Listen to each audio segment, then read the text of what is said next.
ओम नमः शिवाय। श्री शिव महापुराण 22वां अध्याय शिव नैवेद्य और बिल्वपत्र महात्म्य वर्णन। 22वें अध्याय में ऋषि बोले, हमने पूर्व में सुना है कि शिव नैवेद्य अग्राह्य अर्थात ग्रहण करने योग्य नहीं है। अतएव हे मुने, इसका और बिल्वपत्र के महात्म्य का निर्णय कीजिए।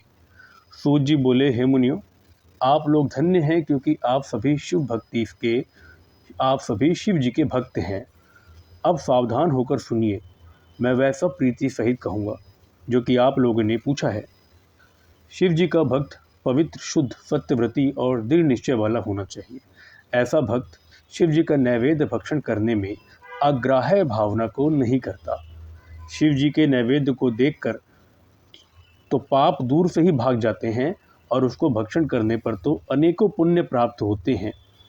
शिव नैवेद्य का भक्षण करने से तो हजारों और अरबों यज्ञों से बढ़कर शिव सायुज्य की प्राप्ति होती है। जिसके घर में शिव जी के नैवेद्य का प्रचार होता है, उसका सारा घर तो पवित्र है ही, साथ ही वह अन्य घरों को भी पवित्र कर देता है। अतएव शिव नैवेद्य को आया हुआ देखकर प्रसन्नतापूर्वक उसे शिरोधार्य कर शिव जी का स्मरण करता हुआ बड़े प्रयत्न से उसे भक्षण करना योग्य है। शिव नैवेद्य को अग्राह्य समझकर उसे ग्रहण करने में जो विलंब करता है, उस मनुष्य को पाप लगता है। वह बड़ा पापी है और नरक में जाता है।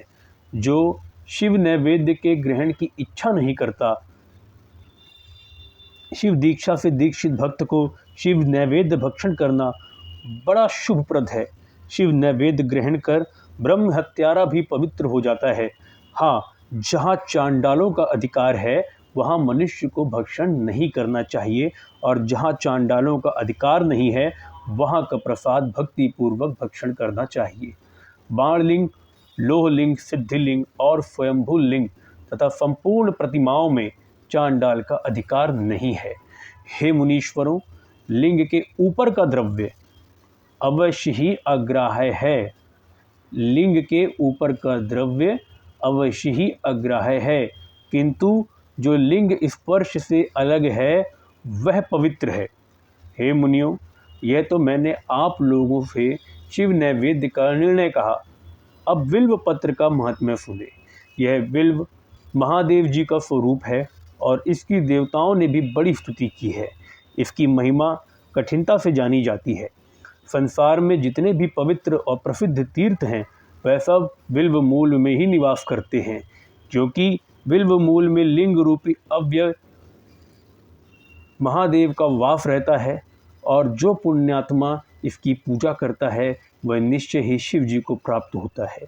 ऐसे बिल्व मूल में जो शिव जी को जल चढ़ाता है, मानो वह सब तीर्थों में स्नान कर चुका और सब पृथ्वी में पवित्र है। जो मनुष्य बिल्व मूल को गंध पुष्पादि से पूजता है, वह शिवलोक को प्राप्त होता है तथा उसे संतान और सुख की वृद्धि होती है। जो आदर पूर्वक बिल्व मूल में दीपक जलाता है तथा उसकी शाखा को लेकर हाथ से उसके नवीन पत्ते ग्रहण कर बिल्व की पूजा करता है, वह सब पापों से छूट जाता है। जो बिल्व मूल में किसी शिव भक्त को भक्ति पूर्वक भोजन कराता है, उसे एक के भोजन का करोड़ गुना फल मिलता है। जो बिल्व मूल में दूध, घी सहित अन्य किसी शिव भक्त को दान देता है, वह कभी दरिद्र नहीं होता। हे विप्रो, इस प्रकार का बिल्व पूजन प्रवृत्ति और निवृत्ति दोनों धर्म वालों के लिए उत्तम है। इति श्री शिव महापुराण विद्येश्वर संहिता का 22वां अध्याय समाप्त।